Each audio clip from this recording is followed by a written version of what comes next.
welcome back to this Let's Play, the original official campaign of Neverwinter Nights 2. Last time we looked in the wrong castle for our princess, I mean guard commander, because, well, she wasn't there. And now we're off in another place fighting a whole bunch of undead, and my companions are proving how completely inept and psychopathic the AI is by just charging around randomly, usually into big sets of traps. There are some things that they did in this game which, I don't know, they were just bad design decisions, more or less. As far as how aggressive the AI is, if it can see an enemy and it's set to attack, it will do so. And there's no sort of middle ground between, you know, engage enemies that are fighting near me and charge, which is too bad, but oh well. You can kind of manually control them. See what they're made of. Damn it all! Okay, Calgar, come. Follow me. Come. Keep up. Good dog. And we're just continuing to look around to see if we can find anything of interest. It's locked. You don't actually get any XP or anything for picking locks, so there's not much point in not just bashing your way through. Though in this case, I guess I should have disarmed the trap first. Not that it's a real difficult trap. Get on them! Attack! Attack! The other thing that the AI does, which is not very intelligent, Follow me. is Yes. that it has a tendency to get stuck in doorways, where essentially an archer character will stay in the doorway, essentially the closest place that they can get, and will block the door, so that your melee characters on the other side can actually get to the fight.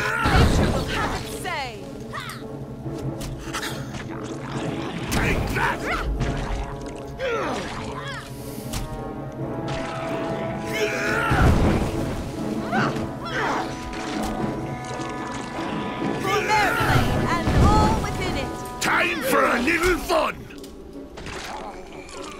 Right. How can I help? Yes. I don't really enjoy this whole disease thing, but, you know, it's better than being sick in real life. Yeah.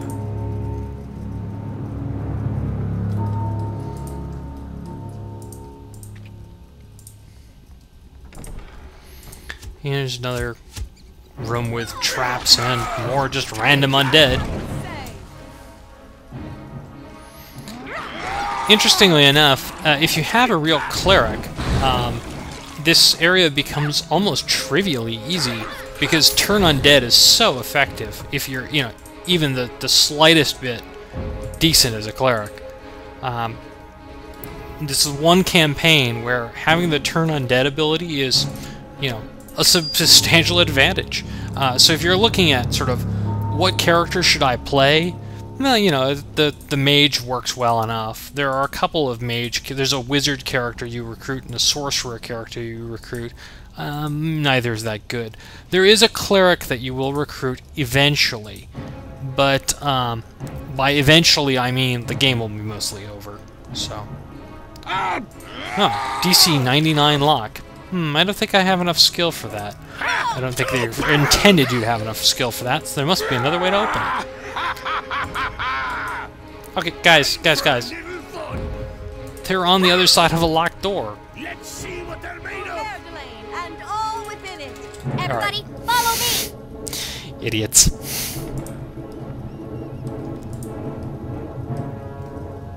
What's this Shadow Priest doing over here? I have a feeling this is going to be a real fight, so why don't we cast some things to prepare. Bonaparte. Specifically a bunch of summoned creatures. Fresh materials to work with. Excellent. And where's Nishka walking to? Attack, my children. Let us add their corpses to our army. Our army of very, very uninspired voice actors. Nishka, where are you going? Are you running away? Who's for a fight? Come on! Ah!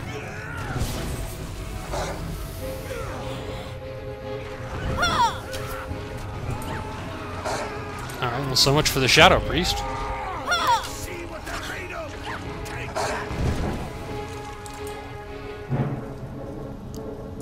Well, that was interesting. I wonder what that guy was.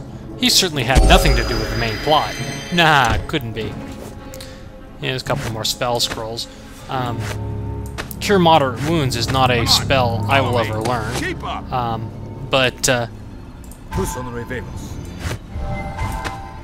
The other one, Hold Person, is one that I can learn eventually.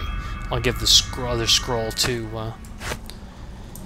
And there's this Headband of Intellect +2. The way this character is set up, I will not actually have enough intelligence to learn level 9 spells until I actually hit level 20, so I'm going to be kind of reliant on int bonus items to have that. In this case, it's just +2 int. Well, that's good enough, but... There's a chest here. How can I help? Maybe it has something else of interest.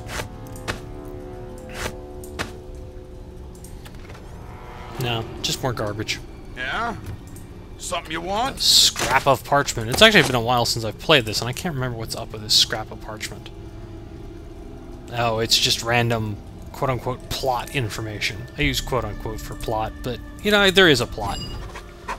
Here's Commander Tan, who's the missing commander.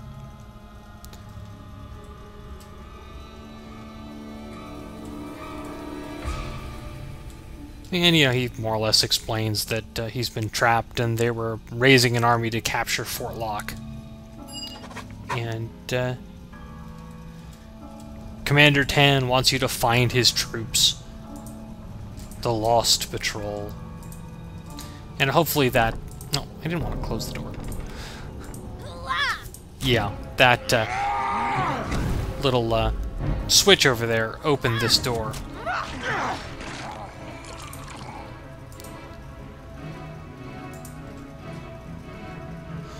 Now, you do need to be a little bit careful with Commander Tan, because he can die, and it's really sort of awkward if he does so.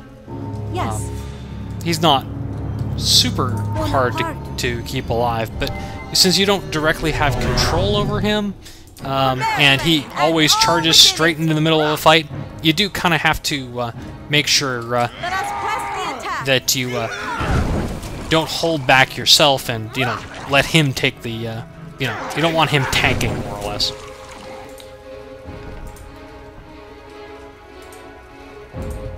Let's see what they're made of!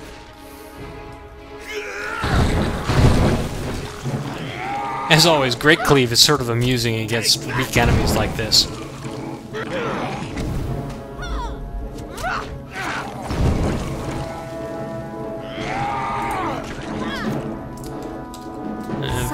Physician, heal thyself a little bit here.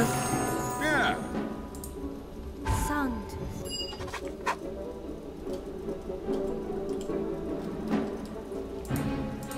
And you can rescue these other guys who are part of the Lost Patrol, but they don't actually join your party.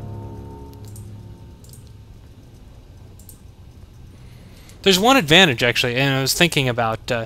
typically, when you do an Eldritch Knight build like this, you do it with a fighter base instead of a barbarian base to get the martial weapons feat and all this, armor feats and all that. In this particular case, there's one particular perk to the barbarian sort of set, which is that I get free movement speed, and so my main character actually moves a little faster, which is kind of handy. This guy, I don't know how this guy got back here, actually, because he's sitting there behind a whole bunch of powerful traps. And over here we're going to have to... Okay, well, they're not that powerful. They're DC 15, but...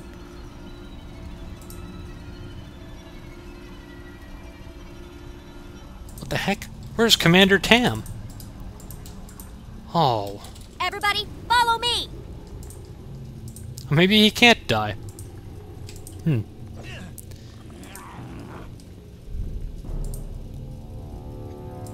No, maybe you can't. Oh well. Who's for a fight? Come on! Well, that's convenient. Time for a little fun. Either that or I just got very lucky and he was just on the verge of dying. Take that. Let's see what they're made of. Oh, I see. There's a room we walked by, and most of the enemies can't open doors, but it appears that Commander Tan can, and so he decided to rush in and fight all of that huge group by himself. Right. Did I mention the AI is really stupid? Yeah.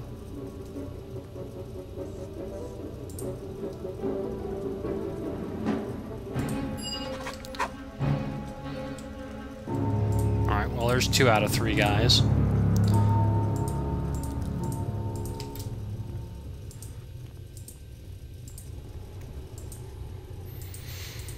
And the 3rd guy is just back here behind this trap, and, well, I suppose I should wait for Nishka, but I'm not going to.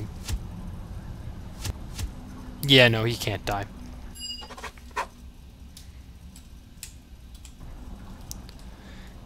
Yeah, the question is, will he die on his way out? No, no. Oops. I am listening. No! This is sort of How can I amusing. help? Alright, let's disable this stupid trap. Yes. Come on, follow me. And that's it for this area. I'll meet you back at Fort Locke. And back at the fort, looks like we have a bit of a welcoming party. And Anton is here with some guys. And Anton more or less says he's seizing power. And you have a variety of options, but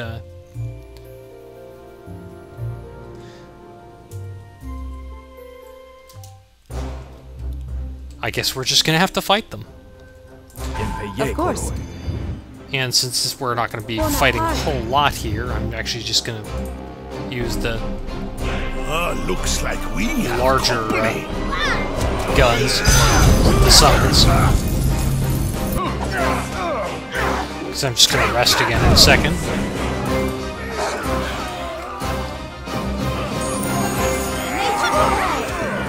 And we have a little bit of a roadblock here, where it looks like everybody is kind of stuck. Sorry. Yeah.